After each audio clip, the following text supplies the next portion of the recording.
In 2023, Costco reported a net profit of approximately $6.3 billion. That same year, their total revenue was over $240 billion. Do the math. That's a profit margin of barely 2.6%. Most businesses would consider that a crisis. Costco called it the plan, because almost none of that profit came from selling you anything.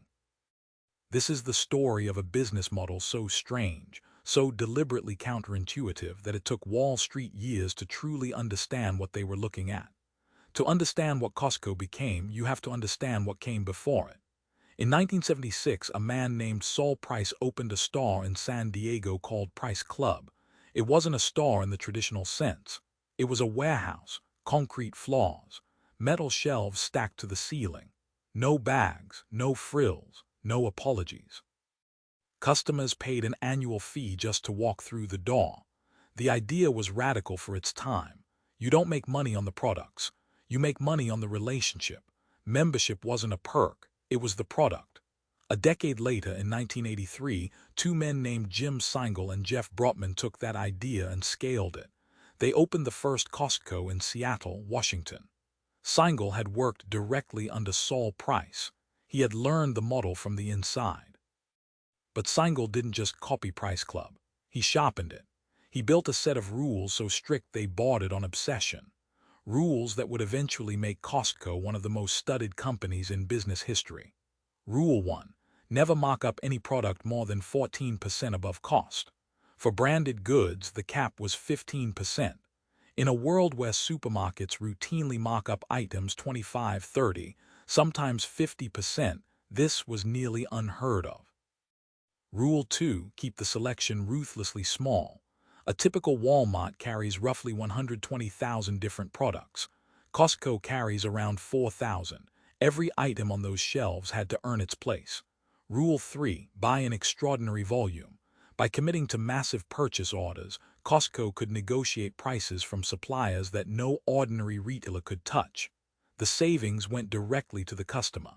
On paper, this looked like a losing strategy. Sell things at near cost. Offer only a fraction of what competitors carry. How does a business like that survive? The answer was the membership fee. And this is where the model becomes something extraordinary. By the mid-1990s, Costco was collecting annual fees from millions of members, money that arrived before a single item was sold. That fee revenue was pure. It carried almost no cost of goods, no inventory risk, no supply chain exposure. It was, in financial terms, almost perfect income. But there was a problem. Through the late 1990s and into the early 2000s, Wall Street didn't fully trust the model. Analysts looked at those razor-thin product margins and grew nervous. The stock was volatile. The narrative was unclear.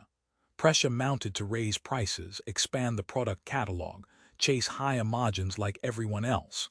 Singal refused. He reportedly told investors, and I'm paraphrasing, that if they raised margins, they'd be breaking faith with the member. That faith was the entire business. This wasn't stubbornness. It was strategy. Singal understood something that took years for the market to absorb. The product was never the point. The member was the point. Then came the turning point.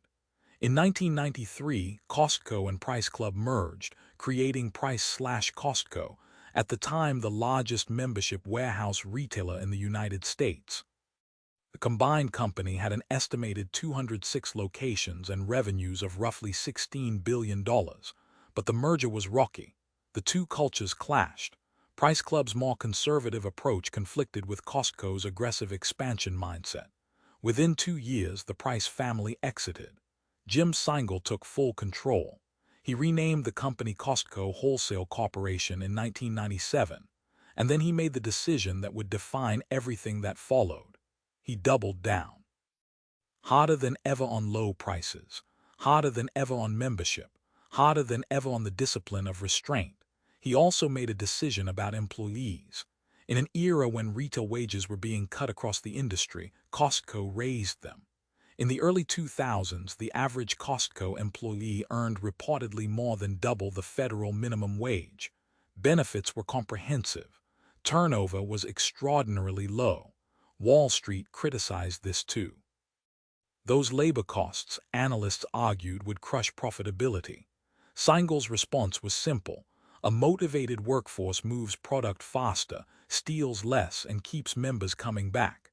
It was math, not charity. By the mid-2000s, the model began to speak for itself in numbers that were impossible to ignore. Membership renewal rates climbed above 85% in the United States and Canada. Think about what that means. More than 8 out of every 10 members who joined came back the following year, voluntarily, and paid again. That retention rate transformed a simple annual fee into something that behaved more like a recurring subscription, decades before subscription businesses became a Silicon Valley obsession. By 2023, Costco had an estimated 128 million cardholders worldwide. At fees ranging from $65 to $130 per year, depending on the membership tier, the annual fee revenue alone reached approximately $4.6 billion. Here is the number that stops people cold. In fiscal year 2023, Costco's net income was roughly $6.3 billion. Their membership fee revenue was approximately $4.6 billion. That means membership fees alone accounted for an estimated 73% of the company's total profit. They sold over $240 billion worth of goods, electronics, groceries, tires, furniture, pharmaceuticals, and the margin on almost all of it barely covered operating costs. The product was a vehicle. The membership was the engine. The consequences of this model extend far beyond the balance sheet. Costco's structure created something rare in retail: genuine consumer trust. Members believe with evidence that Costco is not trying to extract maximum value from them. That belief is reinforced every time someone finds a name-brand item cheaper than anywhere else.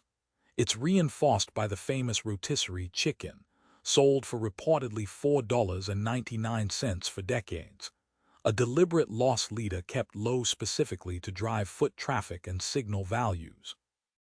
It is reinforced by the Kirkland Signature brand, Costco's private label, which now reportedly generates an estimated $60 billion in annual sales on its own, making it one of the largest consumer brands in the world that most people never think of as a brand.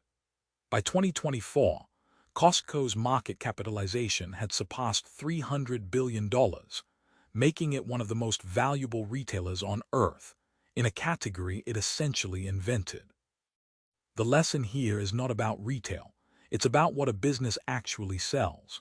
Costco's product was never the television or the olive oil or the cashmere sweater. The product was certainty. The certainty that you were getting a fair price. Charge for that certainty directly, protect it obsessively, and customers will pay you before they buy a single thing.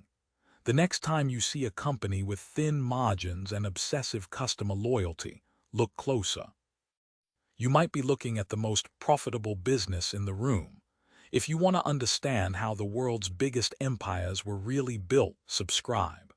The next hidden empire is waiting.